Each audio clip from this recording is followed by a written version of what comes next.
Hi, my name is Kyle Pettit, and this is my leadership journey video. Um, a little bit about me. I work full time, I have a family, and I volunteer a lot of my time to the Youth Sports Association, especially now it's softball season. And so uh, I'm helping the teams out and schedules and rules and trying to get their season started. So it's a very, very busy time for me right now. Who did I think I was as a leader before taking the applied majors courses? Uh, I didn't think that I was a bad leader. I tried to help everyone as much as I could. Uh, I am honest in everything that I do, and from my side, I do show a lot of integrity. That comes from several good leaders that I've had in my life. I was in Boy Scouts, and my Boy Scout leader was an exceptional leader. Uh, he taught me a lot of life lessons that I utilize today. He taught me how to be honest in everything that I do and how to show integrity. And regardless of the outcome, always be honest with what you do. I also worked under two supervisors that were were great leaders, and they took me under their wing and really helped me in my career and helped me understand what it meant to be a good leader. Uh, I still speak to them to this day, and they still help me out. But they really showed me what it means to be a good leader. But there are a lot of aspects that I didn't realize, and from these courses, I was able to understand what those are and what other considerations are that I might not necessarily do on a regular basis. However, they did. Uh, One thing that they always did, just inherently, not necessarily thinking about it, but they always thought about everyone involved with the decision and the ramifications of what that decision would be, not just the immediate people that that decision would affect, but also uh, everyone else involved. Because one decision, depending on what it is, one decision can create a ripple effect, and you'll have resistance in places you wouldn't necessarily think of. That to them was inherent, and I didn't necessarily see that part of it. But through these courses, I started to realize what they did and realize um, maybe some areas that I lack in. But these courses gave me a lot of good tools and a lot of understanding of how to be a good leader and how to make these considerations and uh, how to think about other facets in the organization, not just the decision and not just uh, what is there in front of you immediately. Um, so what I've learned in each course, issues in organizational leadership. For this class, I had to do a lot of reflecting on who I am and who I want to be as a leader and what it's going to take to actually get me there to be a leader. Uh, so I learned a lot about myself in leadership. Now, if I went back and I did the course again, uh, I'm sure I would do it differently because I have a lot more understanding and more in-depth understanding of what it means to be a leader. But it was a good jumping off point. Uh, it the the class broke down the leadership, the steps it would take for me to be a better leader into smaller steps, so that I could better understand them and start walking up this stairway to become a good leader. Uh, the next section was data-driven decision making. To me, going into the course, data-driven decision making was looking at a spreadsheet of numbers and deciding what you need to do for that. That's not necessarily the case. It's data. So It can be qualitative or quantitative, either one. But I learned that in making decisions, you have to think about all aspects of that decision, and is it going to be good for the business? Is it going to carry it forward? Is it going to, uh, how far into the future is it going to keep going? And how how good is it going to make the organization? Is it a good fit for the organization? That was the first part of the data-driven decision making. The second class was on spreadsheets, and I thrive on data. And given my position, I'm an engineer by trade, and so any information that I have, I'm able to synthesize that a little bit better and put it into put it a way that I can understand it better, and ways that will help me make a decision one way or the other. The second course in data-driven decision making was over spreadsheets, and I found out by looking at those spreadsheets and doing this PowerPoint presentation that there's a lot of different ways that you can change data around to show you what you want to see and really help the business get further than just looking at the data by itself. Sometimes you have to change it around a little bit to see what you want to see. But a lot of times that answer is there. You just have to know how to look for it.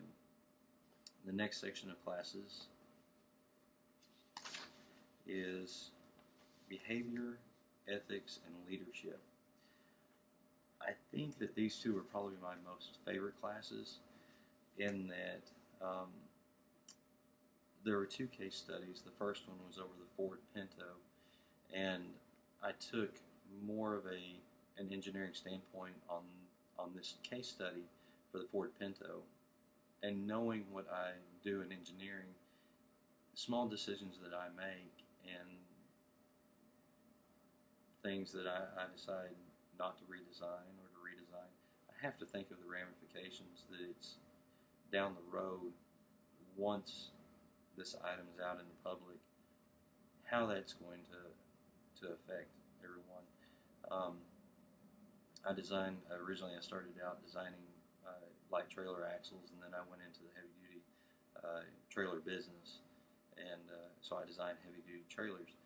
But so every little thing that I do, it could potentially hurt somebody, and I've got to make sure that it's correct. And if it's not, and I do make a mistake, it needs to be recalled immediately. That's someone's safety on the line. And for me,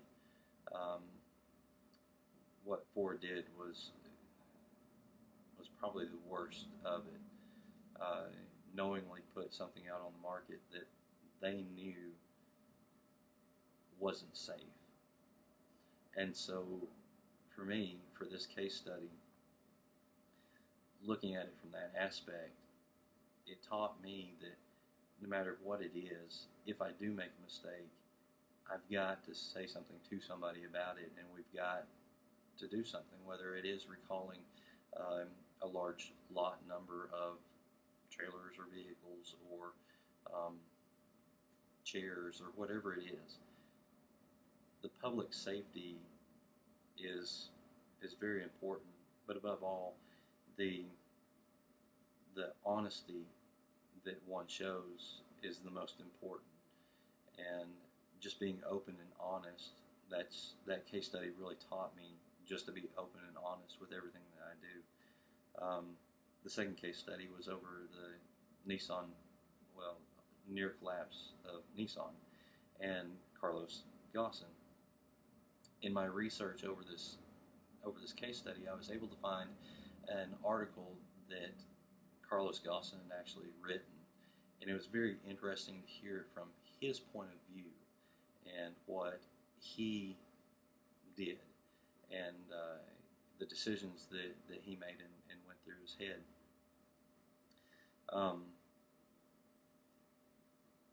I learned that sometimes as a leader you've got to be innovative in how you change the culture, and it's not necessarily you can't go in and change a culture.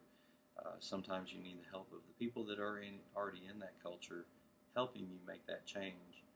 And a lot of times change is a little bit more acceptable if it comes from that culture and they're the ones feeding that to you and saying this is what we need to change. And then you can come back, even though you know that's what needs to change, you can come back and you say, yes, that is what needs to change. But you've got to be innovative, and you've got to be able to analyze the culture and understand that what the best way to change it would be. You can't just go in and say this is how we're going to do it now. If you do that, then that change is not going to be accepted very well, and you are going to have a lot of resistance. So in this course I learned that you've got to analyze the culture, and you've got to be innovative in your approach. It's not always the same. There is not a standard way to approach a change, but you've got to know, you've got to be able to understand the culture and figure out the best way to help change that culture. Like I said, just going in there and doing it and saying this is the way we're going to do it now is not the way to do it. So, leadership theory. For this class, I learned how to properly document how to process change, and especially any kind of process. And I deal in manufacturing, so a lot of my day I see processes all around me, and it taught me how to change it by incremental steps to find the optimum range. For me, I found this class very informative because in my position, I regularly recommend process change. But this way, I can understand a little bit better how to change that and how to document it and how to get everyone on board and say this is the best way to do it. But this class was very informative to me in learning how to document that change and how to help that change occur. Leading change. I enjoyed this class, but it was difficult. It helped me see the other facets of the business or of an organization. In making decisions, it's easy to say yes, but you don't really think about the resistance of that decision that you make. It's kind of that ripple effect. You might say, yes, this decision is the best one for the company, and for several people, they will be advocates of it, but you're going to have resistance most of the time, and it's understanding that resistance and understanding how to deal with that resistance. If that is, in fact, the best decision for the organization, sometimes it's not, but you've got to know how to deal with that resistance.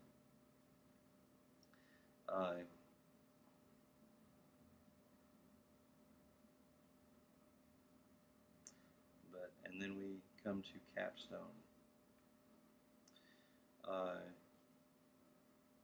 Capstone has been very interesting for me, and being able to pull everything together and how to actually implement it. My leadership interviews didn't necessarily teach me, but they reinforced what I already knew. I know that as a leader, being upfront, honest, and having very high integrity are some of the key aspects of being a leader, as well as treating people as people And some people fail to see that you need to treat people as people. They treat them as a number. So for me, that leadership interview, it helped me understand it from two different aspects, that that honesty and that integrity in as a leader, no matter which organization you're with, is of the utmost importance. And then my strategic case analysis I did over our youth sports association. There's a lot of aspects in it that I know we need to change, but through the process, I was able to eliminate a lot of other issues that we have, and determine one thing that we can change that would significantly help the organization.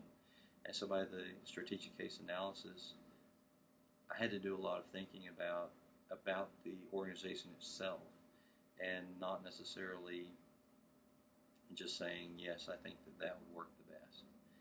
And so going through the strategic case analysis, it really taught me that in making decisions and determining which one is the correct step, there's a lot that goes into that process, and there's a lot of things that you need to think about, and you need to really think about the company or the organization in depth, not just saying, yes, that's the best decision. So the Capstone, be able to pull all that together, I learned a lot from that, and understanding a little bit more about how to properly implement that change, making sure that is the correct change that would help the organization the best. It taught me that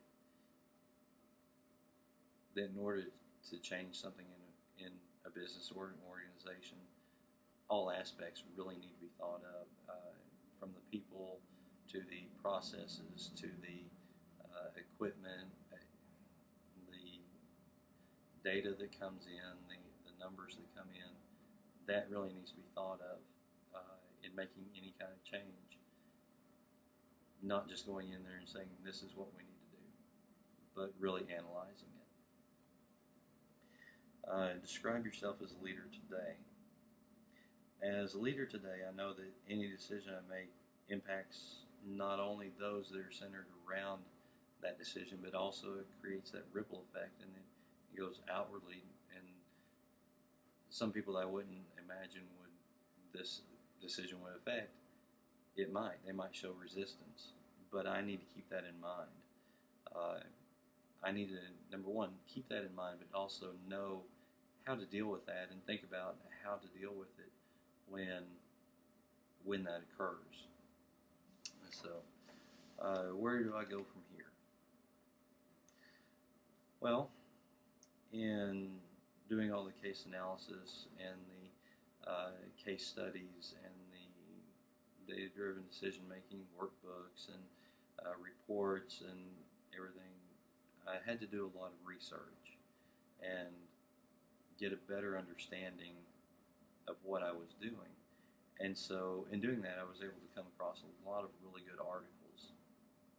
And so I know that in order for me to keep growing as a leader, I need to keep reading articles and really honing my skills.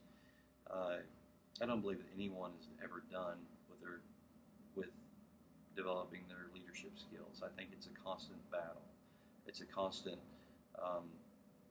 enlightenment. It's a constant work to be a good leader. Knowing what I know now, I can continue down the path and become a great leader with the tools that these courses have provided me, and the skills that I have learned throughout these. It can really help me as I become a better and better leader, and really understanding and being able to implement that change and being able to lead organizations and lead people. these tools and these skills that these courses have given me are invaluable. Um, at some point, being a good leader will hopefully become second nature. Um, that's my hope. That is my goal. But as for now and where I go from here in the immediate future, and in several years down the road, is I keep honing my skills and keep furthering my knowledge and understanding more about being a leader. So this has been my journey of my leadership journey. So thank you very much for everything that you have done for me.